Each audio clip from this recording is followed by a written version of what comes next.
Coming out from Martin Bakole. Look at this. Putting a battering on Kuzmin. Up.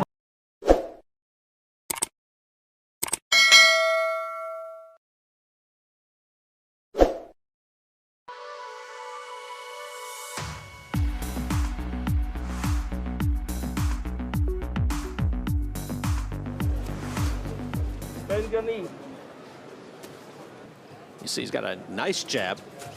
Big things are possible. And I wondered, you know, hey, if you could win this fight, what would you like to do? And I asked him that this week, and he said, I'm only focused on this fight. And I said, all right, so let's say you win the fight. Where will you go next? He goes, no. I've learned my lesson from the Michael Hunter fight. I am truly only focused on this fight. And I think he meant it. He truly thought, you know, nothing happens unless I beat Kuzmin. Good hard right hand by Kuzmin. Good uppercut as well on the way in. You can see just a calm, hard effectiveness from Kuzmin, and a good uppercut coming back from Bakole as the heavyweights start to mix it up. Kuzmin is trying to time Bakole, but Bakole's fighting best behind that jab. He's longer, he's a little bit taller, and right now he's having success with that reach. And good countering ability by both fighters. Right hand there, exchanging good hooks, and then a right to the body from Bakole. That was a really good right hand over the top to Bakole. Bakole again with that right hand. Finding a home for it now, but then smacking it with a hook. The repertoire coming out from Martin Bakole. Look at this. Putting a battering on Kuzmin. Uppercut lands by Bakole. Right hand by Kuzmin. Good exchanges here by both men. Bakole getting the better of it as a jab snaps Bakole's head back. I think Bakole's getting the best of it, but Kuzmin's getting the timing right now. He's landing some really nice shots, well-timed shots. You're right, Sergio. Those are meaningful shots that he's landing. Even though Bakole has outlanded him in this round, those are hard shots coming back the other way. Meaningful punches.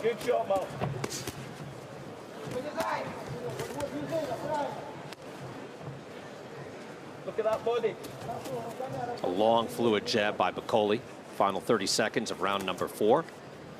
We've got another heavyweight bout up next. Hughie Fury, Marius Vach. See, when it comes to fighters this big and this large, you need foot speed, and that's the reason Michael Hunter had success with both these guys. No matter how big and strong they were, it's the foot speed and how agile you are to get on the distance and be able to get off on your shots, but that demands foot speed. Boy, I love the Ricky Hatton era, too. That was exciting. The singing, the punching, all of it. One of England's great fighters. Don't forget, Ricky Hatton fought Floyd Mayweather. He literally drank, they being British fans, drank the MGM Grand out of beer. Yes, they did. I was there, actually, and I met Campbell when he was about 3 or 4 years old in Las Vegas. Time flies. Whoa, good crisp right hand and a hook by Kuzmin. Ricky Hatton, junior welterweight champion of the world, beat the great Kostya Tszyu and challenged for the welterweight title. Lost to Floyd Mayweather, but tremendous career. Just like we'll see Shane McGuigan is training on the undercard here, talking about great fighters from England and Ireland and their progeny. Kuzmin is landing more shots right now because Bakole stopped fighting behind the jab. He gave up his distance. Right now, it'll serve Sergey Kuzmin right to put the pressure on Bakole. Go forward with the overhand lefts and rights. They're chest to chest right now, and that benefits Sergey Kuzmin, no question. Tries with the right hand. Bakole tries southpaw for a moment and then switches back. But this is not his best chance to win this fight. No. Kuzmin inside and able to get his hands working. Now the gap has been closed with the distance between Kuzmin and Bakole, and this is easily Kuzmin's best round of the fight. Really good action because Kuzmin was able to get him the inside right there, and that's what Bakole was doing really successful, fighting behind that jab. But right here, he gave up the jab, gave up the distance, and that's when the shorter fighter can land those overhand rights.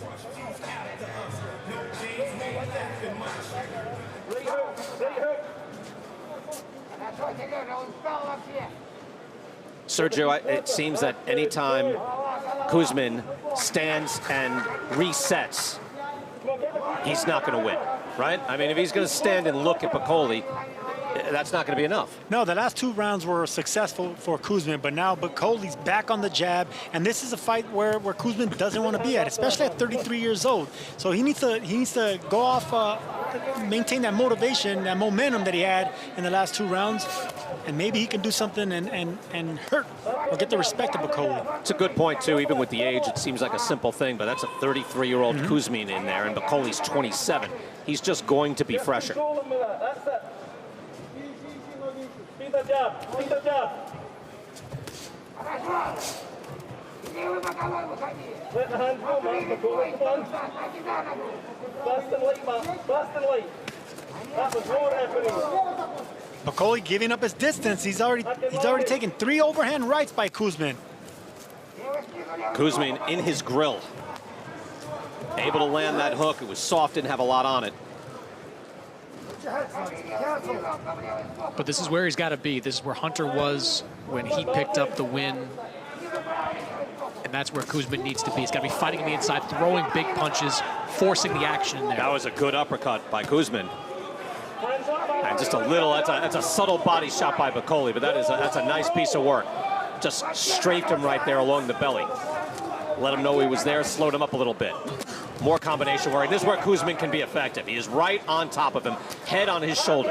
This is where he's got to go to work. It looks like Bakole's taking this round off, but I don't think he has the luxury to take the round off. This is Kuzmin's shot to land something big and turn the fight around. Yeah, and I'm favoring Bakole 5 rounds to 2 in this fight, but there have been at least 1 swing round, that second round, which I scored for Bakole in that one.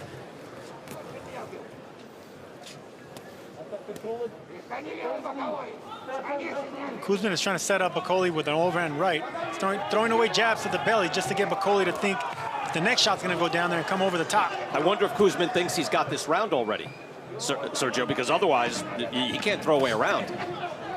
He just can't stall like this.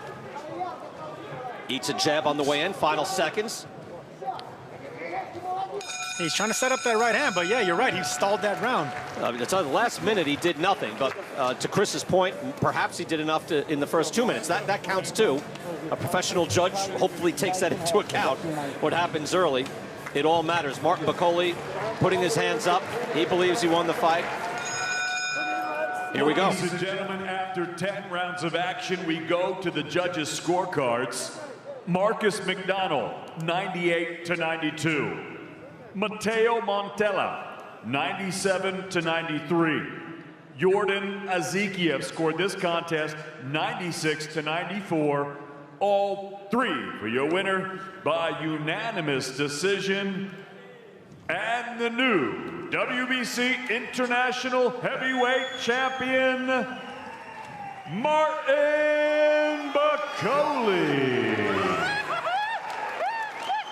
An exultant Martin Bakole, and those scores seem to make sense, fellas, didn't it? Yeah, I scored the fight 96-94. Thought 98-92 was a little bit wide. Thought Kuzmin was better than that, but close fight, pulled out by Bakole, went the way I thought. Yeah, you could give him, I think, a maximum of 4 rounds, certainly 2.